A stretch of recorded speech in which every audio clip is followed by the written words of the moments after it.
I've been excited about teaching you guys a little song tonight. How many people we have in here from the West Indies? Now I want to sing something that I think you might get a hold of, all right? All right, now the words are God is good, God is good, God is good to me. I can't let him down. Well, how can I let him down? How can I let him down? He's so good to me. Here we go. God is good, God is good, God is good to me. How can I let him down? How can I let him down? How can I let him down? He's so good to me. Oh my God, this is high. God is good, God is good, God is good to me. How can I let him down? How can I let him down? How can I? He's so good. He's so good to me. All right, it's easy for you to catch. Come on, I want to hear you this time. God is good. God is good. God is good. God is good to me. How can I let him down? How can I let him down? How can I let him down? He's so good to me. Now listen to the second verse. He picked me up, turned me around, placed my feet on solid ground. How can I let him down? How can I? Oh, he's so good to me. Let's sing that again, all right? He picked me up, he picked me up, turned me around, placed my feet on solid ground. How can I? How can I? He's so good. Now listen, this is my favorite part. Let's give him glory. So give him glory. So give him honor. For he is Lord. For he is Father. So give him glory. So give him honor. He's so good to me. All right. Now everybody on this stage pretty much is American, right? Pretty much. All right, Theo, you're gonna be my you're gonna be my token tonight. Where you from, Theo? Jamaica. Say that again. Jamaica. All right. Do we have any Trinidadians? What about St. Martin? What about Anguilla? Well, Denise is from everywhere. What about what am I missing? Virgin Islands. What about Bermuda? Grenada, Bahamas. Yes, yes, yes. So I want you to be true to what your culture is, okay? Now we got a lot of room down here. I want to see you be who you are. Can I get a few people to come down here and be who they are? God is good. God is good. God is good to me. How can I let him down? How can I let him down? How can I let him down? So good to me. Come here, Sharice. Hey! God is good. Yeah, yeah, yeah, yeah. God is good. What you say? God is good to me. How can I let him down? What you telling me? Come. Hey! So good to me. Somebody lift up your hand. Come. Shake. God is good. Yeah, yeah, yeah, yeah. God is good. Yeah, yeah, yeah. God is good to me. How can I let him down? How can I let him down?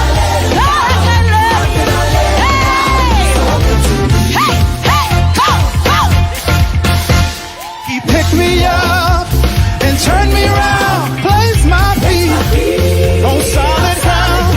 How can I? How can I? He's so good. Let's sing that verse again. He picked me up, turned me around, placed my feet.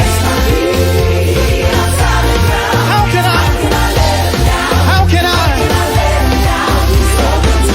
Yeah. Now this is my favorite verse. When I fall and when I cry, God is constantly walking right by my side. How can I let him down? How can I let him down? He's so good to me. When I fall, when I cry.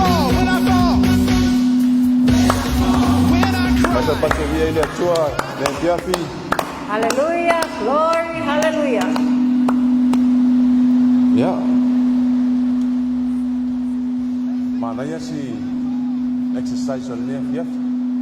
ia le tua ne fiafi lo na lo famalo na ngalei ia e te tununga ia o le ua mai ale icebreaker ia po le warm up Amen. e tau te warm up fo i le upo le tua i le aso ma le aso e o mai fo i le nei tula fiafi i ia le tua ua i uwhea mga luenga Amen. le fiafi patalo fatuai mai tono le olo nei ia o fatina tuai le tato pokalame ne fiafi Hallelujah. matango fio le vainga i tono le mauta le ngā luenga e mese fo i le tato olo nei mauta whawhengainga ia wa wala tuai le pokalame ne fiafi ia ona o tulanga le lei sota inga ia matulanga i sulu man na ia umwhai ona pilia ai le pasal lawina pokalame ne fiafi atalo fatu i lunga pengat whailangi le sunga i le whawhengainga malwhalitua ia pasta fiu walesi ia malwhalitua ia hana mese fo i ia le Amen. Hallelujah. sunga le tai o le tato kalesia le fionga ia pasta Elia Bishop Elia ia atiu maltavai ne fiafi patua fatalo fo ne fiafi le sunga le patono pokalame le sunga pasta Mike Kureta ia mo le mato Glory. ava noa umwhai ona maua se ava noa whaasoa le upo le tua nei fo i fiafi mai samo nei ia o lo u whatauwaa ia o matiu tai ia mai nuu lea na tamai au whatuwalu sa fune sa vai ia ma vaisala e mau lai titi atu ia ma vaisala ia mai le motele sa la fai ia o lo au mau nei ngā luenga ia me se fo i le tau tuaino kalesia e mese fo e whanau ia o onga ia bi ia le atua le lofa malanga le pokalame ne fiafi ua whaingo ina le pokalame ele leile atua ele leile atua yaso uma mese pate vi le atua God is good All the time. all the time God is good. ia matango fia ne fiafi ia tinatu tina le hainga ia wa fo ile fa fi lo i maulungo sa mo wa pe na ma futa le pokalame Ia whaftai fo i le tama le ainga, ia mo le whatalofa fo i wasu i nā atu le nei tu la, ia e to e whatalofa tua i le mātua whaleanganga, ia ua wala fo i ona o fofuanga fo i ua whapeon awa i tua i New Zealand, ia tamaya pasa fiwa lesi, ia whapea whare tua i Hana. Ia whatalofa fo i le tamatai, ia Mika Samoa. Ia whapea fo i le taitai o le Global Kingdom TV channel. Ia li ia le atua le nea fiafi. Ia wa tatou toe whewa aia ai rona alofa malona ngalei. Wa ana le se anua le atua. Ia manu tata le toe mafuta whapene le nea fiafi. Ia o se whatalofa popolo na le nea fiafi. Ia o le i amatalia le pokalame. Ia mai le ainga mai Ieriko nei, ia lo o iei maua nei o whai masui fo le nei a fiafi, ia le atua le ngā lofa ma lo ngā ngale. matango fia ne fiafi fi am ngā luenga mesi fo le tau sa mo nei ia ma ia fo i le palasio timunga iniso taimi ia mo fo le malu o le ea ia e whapena fo in tafi se le pefu ma le vevela ia mesi fo i o wha mai o lo o pesi nei vai tau ia e whaftai le atua i lona lofa ma lona ngalei uma fai ona tatu au dia mai le aso ma le ola ma le malosi le ngata i lea ia o lana tausinga ia i tatu ia so uma Hallelujah. ia o ina pi o fa vai fo se langona e se le leo le atua ia so uma Amen. e se le matango fio le alofa le atua ma lona nga le lei o le mfai ona fa uma ti tatu i se fa fita au le nei aso ia po ni fa lave ia o le stoto ma o lunga i te lo fa lave ni vai tau a me se fo o maliu aisia o lo ia le atua na te fa so o lo na nganga na te tai tatu le aso ma le aso Hallelujah. bi ia le atua ne fiafi ia e manatu ia le ale fa o le taimi ia e apena fo entre fa talo fa ti pa ia ma malu tatu atu no fa fonga mai so se tafa o le lalolangi nei a me se fo e wo mai masani o fa na o le atua i te tono tatu pokalame o lo o fa pena au natu tatu Global Kingdom TV channel ia o le ua o fo i le vaenga mai samone ia atu ni tala ma fa so ai fo i le o le atua i le nei fo i vai tau i lo tatu watu nu ia mise fo i tono ainga o nuu mai kalesia mana fa manu yanga i tele le mawhai ona whai taulia ia o le atu tu natu lava no mo le i lau sunga al tina ia mo le wha soa ia e whaapena ona whaasolo ali pokalame. Ia ia le atua o te amaspachina e sa whamolunga ina pea le anga le lei o le atua le nei afiafi, hallelujah, glory, hallelujah. Ia la a matsa whaasoa ia le nei afiafi e lua ni upu o te fia whaamafaina i la uia fo i talatalanga fo i le nei afiafi. Taluai ona o le anga le lei o le atua o lo whaautua i fo i nei pokalame o le nawa i lunga le screen e le lei le ali. Ma o te tele tonu fo i ua mauti noa, ua e nofo mauti noa, ma o nofo mauti noa fo i o le anga le lei le o le ali. Ua tata wola ai sa o loto i lona i fofanga uma le ali o tu ina mai tata te ola ai o le lalolangi le nei o le ali e ona. Pe o le autu le nā o le whaamalosi le nei afiafi. O le ali e ona mea uma. E pule au le ali. Ai, o le ale matawhai oia e tātou. Tātou nei o tangata watu uina i lunga le nei fonga ele. O le ale matawhai oi a oe maa. O na la le watata whaapea mai. O le atua, o le pule au o mea uma. Hallelujah. O le ala oi. O le hafo i au i lunga le nei fonga ele. O tātou o tausi mea le ali. Ownership and stewardship. Ownership o le atua, o le stewardship o le tatou matawhai oi lea. O masani tatou I tatou whaataatia o tatou aseta e whai tatou ownership. E whai po o ai alu ai le ngoa o le whanua, o ai alu ai le ngoa o le ata avale. A o whaidale taime e toe sui e le ownership. Ia koe whai po e lesi process e toe transfer toe le ownership le nā tangata. A lewa o mai le atua, o mea uma o ea te I tātou, o mea ia na o mea le atua, mo I tātou te tausi, ia mau ai le vi inga o le atua, o lo whapea mai le salamo e luas fun malwha, I lona whai upu mua mua. Salamo e luas fun malwha, I lona whai upu mua mua. O le lalo langi ma mea ua tumu ai, o ai o vaia. O le atu lau ma e ona nofo ai. O ia lo atu whaata manino mai ai. God owns it all.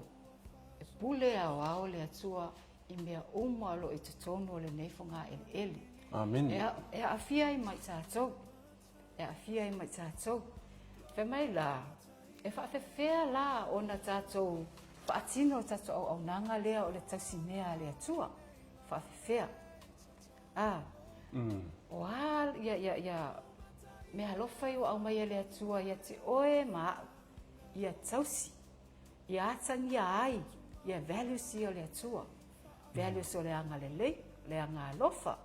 O lau whaasoa. O mea uma ia te oe. I whai ona e whaasoa atua I le sio uso tangata. O te whaasoa mua I le mea alofa le o le taimi. Whaatahua lo taimi. Whe mai le upu masani. Time and tide waits for no man. Longo winga. E te tau ona whaatahua le taimi. Whaatahua lo taimi a o e tau le alea. Dale winga le upu le tau le alea. E whaatahau I au talavou, pe whaatahau I samaiti o le whaatua whiola mai, pe o whea le vaenga. E whaatahau I ai lea whaswhai upu. O le tau le alea. O loo sa le tonu I ai. Pe pole a le matua I whea le tangata. E ta o lawa le tau le alea. A whai o nai mawhai, o na si ilunga lau lima, sa vali lau vae, I ai lau leo. Whaonga le nā, e vi I ai le ali. Whaonga lau leo. Whaonga le taimi le te ola I whaonga ele. Ne I tu uifo I tātou. Ia wale aise taimi e tu e whaapea tu ai vi ia le ali I mea uma. O le winga le nā. Whaataua lo tau le lea. Whaataua lo tau le lea. A whaapea nei la ua pala au le ali. O koa ta se le loa le si 5 minuti. Ta se le loa pe ta se aulia nā nei, pe ta se aulia tai au. A le ta te whaata mala lava. O le mea lofa le nā le ali ina mai e te oi. O lo taimi. Whaataua lo taimi. A o e soifua, ia mo uola I fo. o te mon mau fo ia I lo ia fo ia tangata. Tele taimi sa le au ngā. Tele taimi sa I whao ngā te tau. Ai whawhetai le atua mo le whao ngā ina. O lo nei fo I tangata. Ia ua mawhai ai na whaasoa atu rana upu. Po ai lava se o langona mai lo ta leo. Pe au ngā le whaasoa mo ia vi ia le li. Ua whao ngā lo ta taimi. Ia ua whao ngā fo I lo ta taimi. Ta se whaai lo ta ainga. Wa mea uma o whanau. O whanau na au mea le li matu te tausi, tatu te taisi, tatu neo mātua. O lesi ngā whao ngā ino tatu taimi. Whao ngā lo taimi mātua. Wa ai le iai le ainga, wa ai le whanau. Ne I tatu whaatamala. Ia o na tatu le tausi lea o le mea lofana o mea le atua. Wa le whaataunu ina ai o tatu tiute whaamatua. O le whaongaina na o le taimi. Ia le ali. O le lua o mea lofana o mea le atua tatu te tausi. O tāleni. O tāleni. Ia o tāna manino. I au auna tu ina tuai tāleni e 5, 2 maritasi. Ia walu atu lo le tasi. Wana nā. Wa le ai se te whaongaina te tau o le tāleni. Ia manua le alala marita marae. O te fia whaasoa, e ngā whaelan nei to inga taimi e whaasoa e upo le atua. E whai e se mon mau wola, wai leo ngā ia mon mau e to te atua I whai taimi on maliu. E le to langona mai. Amen. Amen. Ia, se whai la sa whaasoa mana I tāleni la le se o lua. Lo to lua. O se tangata le lei o langana planning. Is a good planner. He's a strategist. Lo winga la upule he's a strategist. E masani lo to lua I le whainga o mato pokalame ma atina I tona ainga. E whai au noa ma se ai atu I se tupe. O ke le fia ai. O whea whainga mea rinka kokupe. Whea mai se whai whatua. Te loa la auto. E se le mana ia. E tino ma se ngaruenga e vi ia le ali. E wha maoni le ali. Ma o ta le mina le atua. Wa whai mata ita inga siri fo I tono fo I so mato fo I a inga.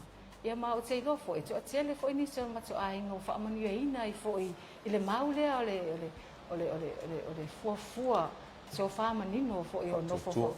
Ma le wha tua o lo wha apeona. Nofo fo I marita male a inga. E whai mea uma e re se ilonga ai atu ni mea na wha atino lea. Na le pokalame a alu loa. Ia o lai e le atua, wha atino mo le atua, au ke pole i o kalange. Ia e pewa whai whai malu tau e te au, ma o te fia mai wha tupulang fia e fo ia te au tina. Wai o le e se tama e wha atua, i le atua. Ia me sila lo whea tu wha le mon maulea. Ia se wha mika kwa ia, se kua lu. Nge keo koe whea ku mon maulea au le langonga mai ia. Ia, vi ele ali. O le si mea lofa e te tau na tausi le iai, ia mea alofa ia le atua ma. A vea I tātou ma tausi oa. Ia te tātou le tō whaasoa. A whapea wa au mai mea alofa le atua ia te tātou. E tātou ona ia te tātou le tō wha. Tātou te tausi ai, ia o oa ia le atua, ia te tātou tō wha manino. Tō wha e whaasoa ai. Le tō whae lima le iai.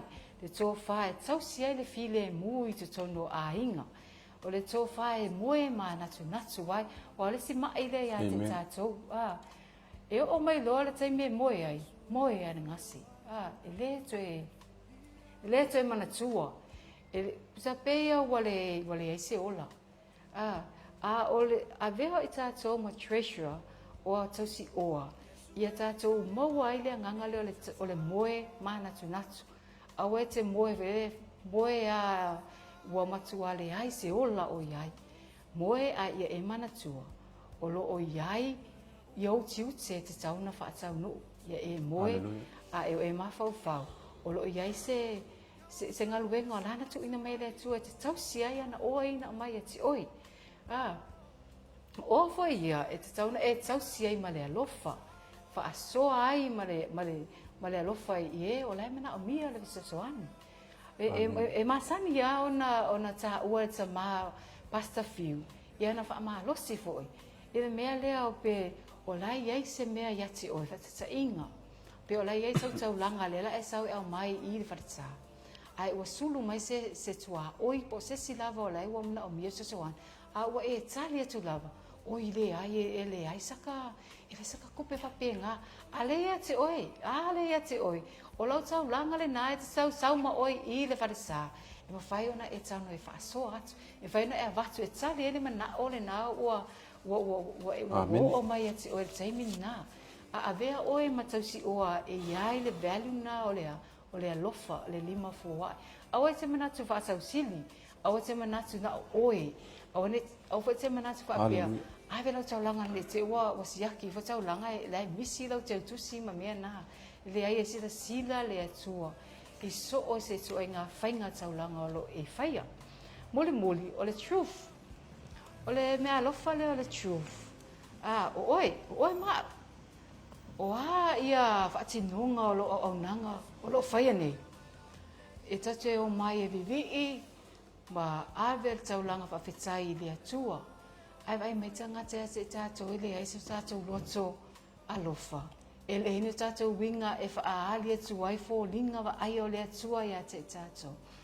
O winga moni le nā e te tauna whaali atu. Le winga, le to inga tangata saolo ia te tātou le truth.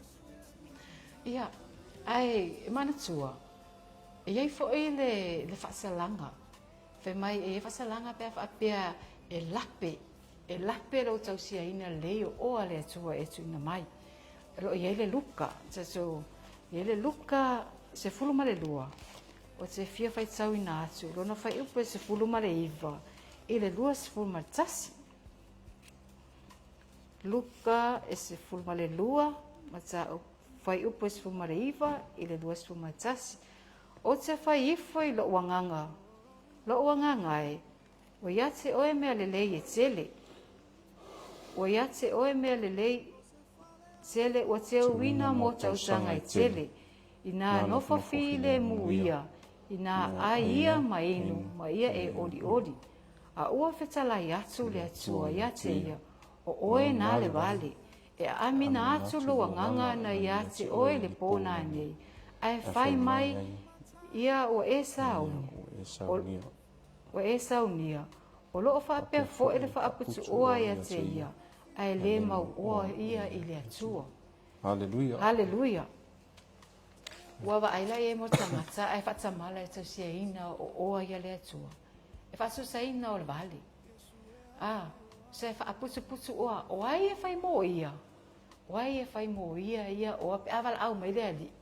Pe whaaputu au i e tong ai umai fonga whai lo maliu ai watu i e tong. Ma i e konga. Au wheu i e konga ke kele inga keu. Alanga saut kanka ai si meri e konga. Pe me le si e konga. O e na le vale. O lea lo winga la lea o le tusi lea. E iai fo i le popo inga na le sauai. Pe e le tausili lei. Ia o le atua. Ia, tama i o le whaasoa popo le nā le nei a fiafi. A vea oe ma tausi mea le atua. Tausi oa le atua. Ia iai le o tō wha whaasoa lima le lei, tō wha lofa. Ia te oe i le file mu o le ali. E te tausi ai lo a inga. Ia aua ne e whaapea, e whaaputu ia oa mo boa nisi taimo, taimo i bohai nisi e te tauna e whaasoa atu le oa lo e tausi. Ia o se whaasoa po po le nā, nei a fiafi. Spatele e le tua. Ia le ali. Hallelujah. Glory. Hallelujah. Malo mo le vaenga fo i pe ona whaasoa ma tatanoa nei a fiafi ia tina. Ia me se fo ia le pa i maulunga fo i lo o papea nā ona. Tapua ima whaanongonongo whaafonga mai. Ia. O te tonu o ngā tusa lava le vaenga lea. Ia ma le vaenga pe ona o tatou iei ni vai tau. O mea uma lava i le nei lalolangi. O mea uma le atua. Ia, e fo le tatou tenunga so sta ngata lava e a ngai le atua. O lo o iei le alofa o le atua. E mai leo salamo le se lau wha lima alona wha ipo iwa. O lo o anga le lei mai o vai mea uma o lona alofa muti vale fo'i ia ua ia na mea uma na fai lona winga o mea uma i le lalolagi nei ma le lagi luga o mea uma ia na fai e le atua le se me oune tatou e oune le atua mea uma lava lona winga te taula ona acknowledge le atua i so se mea tatou te maua o le poto o le atamai o le malosi o anga waa o e maua o taleni o fale o taavale ia faapena ona tatou acknowledge mea ia e leo ni tatou mea Amen. e le te tau foi la ona tatou ai ui mea ia wa o mea ia o mea le atua mai tala ale salamo le ai le Ioane mo le Ioane ale fai upo e fa alona fai upo e vale o se le alofa ua le iloa e ia le atua aua o le atua o le alofa lava ia aleluia mai sau pate vi ia le atua lona winga Amen. ia pe a tatou faafaigoa fie se gagana tusao a e ola ke le alofa o longa winga o e le iloa le atua alona winga nga o oe o lai ke iloa le akua o ngā ke whaauau le ka lengi no le alofa o ngā ke iloa acknowledge o mea umana mai le atua faapena ona e alofa i lo ainga ia te tono o lo nu o lau e kalesia o lau fai ngā taulanga so se mea o te ofo ina atu tausinga o lau whanau ia me se foi tono o lau ngaluenga o inga quality si o le atua te tauna i le tangata i alofa ai afa apea lo o le ia o le alofa luna winga o le iloa Amen. o le iloa e ia le atua awa o le atua le alofa ia o fe sau i le alofa na faatino le alofa i le atua e ala ia Yesu Keriso na faatino le tongi ola i lona alo na ia mawhai ona maua e oe maa ia le ola e whaavavagu me sau pate vi ele atua o le tala li kenese lima sfulu alona fai upu sfulu lima se o lusu tasi o lo whamatala ina le tala ia Iosefa mauna uso o i tatu te tilo ai ma tatu wawa ai e ese a ia fuafuanga na fai i tonga fiti le tangata na ili loto ua lea lofa i lona uso pitai sa whao ngā ina i lea tua lea lofa e wha apuna mai ai se vai o le leo lea tua ia Iosefa lona winga o le leo lea tua ia Iosefa na mawhai ona whao la ina le nu ina ua whaatau ina o na uso Iosefa i tangata a whaatau o loa whaatangata o polonga a vea ma polonga i tono mitian o i lan tatu i loa e ese le plana na tangata na fua mo Iosefa na fua tangata ina ia a vea Iosefa ma polonga a vea pea Iosefa e fai maona fili o le manatu au tua o uso Iosefa tete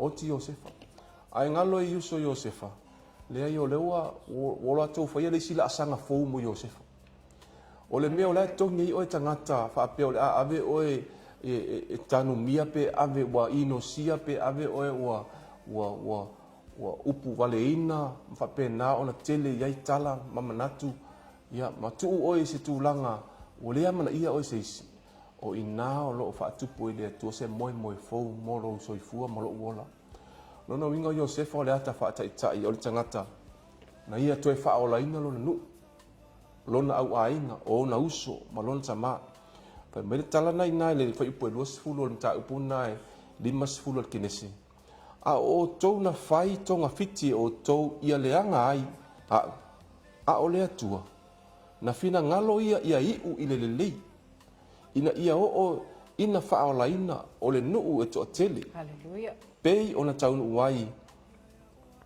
i ona ponei o Iosefa lai si ata whaataitai o le whaola tanga mo lona ainga o le whaola tanga o ia sa ia whaola ina lona nuu o ina tilo i fo i le langolango ina tusia au wenga i lona mta upoe le au wenga lona mta upoe toru fa i poe dosu lona whamai le leo na wha moe ma wha longo i le ola tanga mai a Iova o le ola tanga mai a Iova e sili atu so se ola tanga o lo e wha moe ai a whai o lo e maiti ngā ina o e whea ngai ma wha awhita uli o le nei olanga ia e wao ina i tātou e ta tauna tātou wha longo tātou wha longo i le ola tanga mai a Iova ma wha moe i le atua ma wha tua i le atua ina ia ma whai ona maua e tātou le ola ma le ola tanga sili mai a Jehova. O upu ia le perfetau o Yeremia sa ia tu le foi ta nu o Israel a o no fo polonga I lalo Papernia. O ina na ave ai le atua le fasalanga ia Israel ona le ola soltu la fono o le ola leu sta I mo le atua. Ai fai mai tala le perfecta le Yeremia ua sailona loto le fatua tuanga I le atua ia ilo tanto nunga o le atua lava ia e alofa o le atua sa ia o ai lona nu o le tala just pa ia ina fai mai sa le tu ina le atua ia le nu o lona nu ina ia fa pena ona ngoto ifo ile le loto le sa fai mai o le atua lava ia o le alofa Jehova na le fa umatia ai I tatou tala le al perfecta o lo fa tua ma tu watu pelo na loto ile tua o afi tama fai ngata o lo tatou fea ngai ia fa tua ile tua o lona alofa ele me fai on fa umatia I tatou ai sea fa me fai puna e lo sulua o le alofa o le tua o le fa umatia I tatou tu si au wenga lona tau pe tolu fai pe lo sulua ai ole mafau le tangata ole alafoina o ise mea fa penaona e pangati ai ole a tanu mi ai o e le to ono ilunga ai fai mai le tala just pa ia le fa nga ino Joseph fai mo fa te tainga o ina na pe tupu ise moi fou ile o langa le tangata fa tua ile tua ina ia to tu la I mai fa o la ina no nu mai fai po lusu tolu ole a wenga e tolu e fou mai o ia I taia uma lona winga o le atua lava ia o le atua o mea fou tatu te fa moi le atua o lo wala I tai ao te ala fai o le atua ya o mai le ola fou le malo si fou ya me se fo le nia fiafi o le tau fiafi o le vai fi au ngalu ya e tatu nunga o lo au mai le atua le malo si fou ya te oi e ala I le nei fo ya fiafi pa tatu watu I luma o le atua ma le loto nau ta inga e fai le atua mo tatu tofi ai sea e anga le lava Jehova ie fa tali ia te ia no winga ia tatu fa maralosi ia ma tatu fa tua ile tua a wai le leo na fa moi ma fa longo ma le fa longo ile o tanga sili mai ia te ia ona fa pele o tala just pa ia o se o le anga o lo anga le leia Jehova I mea malava o au fa moenga o pisi nisi o ngaluenga lo engalue ai o ato fuafuanga o plans fa penana fa te oto neta usanga yeah stay positive and stay tuned that God is with us Glory. God is good in our plans and o lo anga le lei lava le atua I mea lava o lo na lofa muti vale foi yeah ua iana mea so se mea lai ki kango e whaakingo. O ia le alofa o le atua. E kia anga ia koe whaakingo. E punga mai le alofa o le atua I mea I te mana o ai. Le tangata o lo whaatua I le atua. No ingo wa mea whaingata e whaingata sa ulong. O mea whaingata o na tau a matala pisinisi. Te natu o iai tonu le alofa o le atua I e au wala mai iai ia. Tali o mana onga. Ia au fone ingalo. Ia. E manu ia hota tangata e whaatali le atua. Ia e inisi o tātou kerisiano o tau mou atu le nganga o le ono sai. Ia ma le nganga fo I lea ua whiu whaatalitali. Po pe sao ia nei mea. Ia pe iai ea se ola e whaavau. Ma lea kopo e lima whai poe walu. Ia ono sai fo o tau. Ia whaatu mawina o tau loto a wā ua lata lea whio mai lea ni. Lona winga whaamano losi la uso kerisiano. Ia maua le ono sai.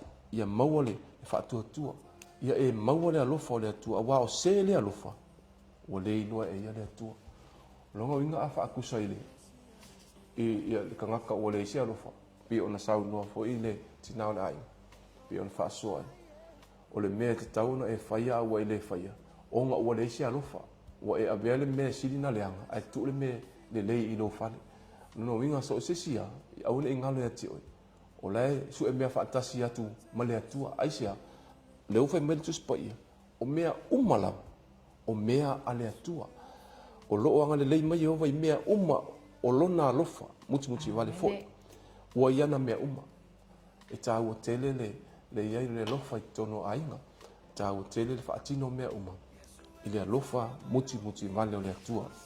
Hallelujah. Hallelujah. God is good. All the time. Ia, e manatu o le, o se whaasoa pu'una nea fiafi. Ia, e le whaua fo i tātou taimi. E i tātou nunga, ia, whaamalo le tau pati, malo le pale nei aso i whiau mga luenga. Ua tele tiu te mawhai ma sa whia ngai ai. Ia e bi ia le atua, e le lei a le atua. O ia na ia, whaau au mailo wola i nei, taimi o le afiafi. Ua mata fo i o na tau afiafi le nei aso. Ia olo ia ia le anga leo le atua, ma o le ola ma le malosi, whaafitai le atua i lana whaamalolonga. Whaafitai le atua i lana tausinga. Ia ma batu le loto whaafitai le atua. Ia o le te vai atua o lo soifua le lei ia lau whanau, ia o lou ainga, tono lau ekalesia, ia e mese foi o ainga wo mai masani, o mea o whaapena o na whaatiata mai leo langane. Ia o whaingo fia mea aisea. Ona o le lei o le atua. God is good. All the time. All the time. God is good. Whaamanu ia tele le atua le nea fiafi. I lau whaafongafonga, i se upo foi wa whaapena foi o na au mai tātou te whaasua le nea fiafi. Ia maua lunga le vi inga o le atua. Ia o le a tātou pese le whaahi o i tātou. Ia ma wha mai atua i se te talu. Mai upo le pese. O lou le lei. Ia. O le lei ai. O lo lofa tu noa, o lai. Hallelujah. Hallelujah.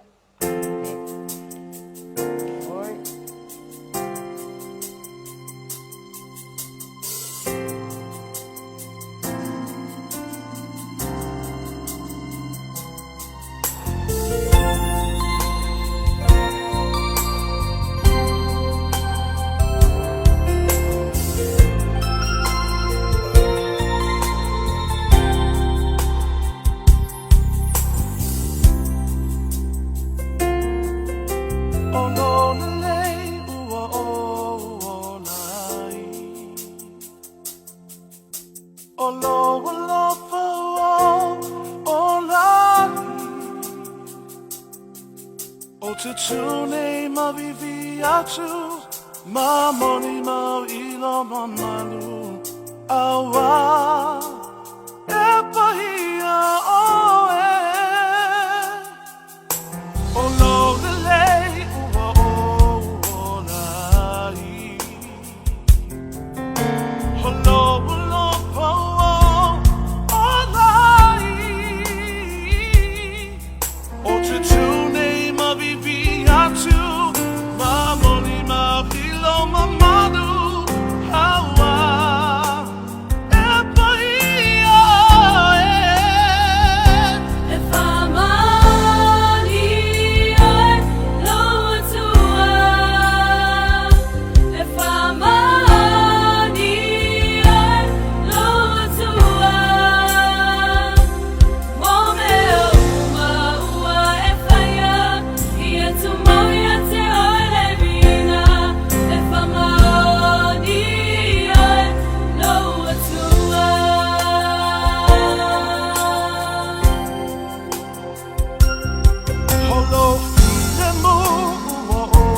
talo i lau fiu le mana o roa nanga.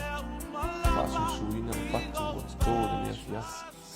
I o mātou loto, Ia whapena ona maua lunga I se vi inga o lau fio.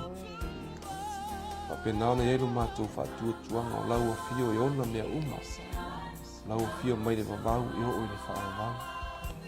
Lau fio I te pule au le langi ma le lau langi. Mea uma na e whaia lele ie o loo iai loa lofa tu noa lo mātou te maa. Mātou whaafitai lo mātou tua mea fiafi. Mātou talo, por kalami whapena na whaata oto lele ie. Lau ala ata lo mātou te maa. Tu mau lau whaau unga lo mātou fio. Whamanuia I so se loto, a mese I la tau whapena na whaafongafonga mea fiafi. Whapena na mātou tufa ma tufa I le upu a lau fio. Awa le lei lava oilo mātou tua. Laua fio lele ie, mai le amatanga si o le ngata anga. Mātou talo I por kalame lele ia lea fiafi mātou te wala au I lau fio. E whapena ona fo I lava I lau fio lele ina whamanuia I se tasi lele ie. Whamanuia fo I alu manai lele ie. Por kalame whapena ona mātou iele lea fiafi lo mātou tua. I lono whaatino ina lo mātou te mātou. Po I le viinga fua I le tāleni, ma le mau ia te ia. A mesio anga maa whapena na whaatupu lau fio lau whaunga ia te ia. Mātou wala au whanea fiafi lo mātou ta maa. So se tafa le nila langi lele ia o iai la lau whanau. Mesio lau kale sia lele ia. Mātou talo whapena na I whamania. No lo suafa Yesu o mātou wole ma wala au toini. Amen. God be the glory forever and ever. Amen.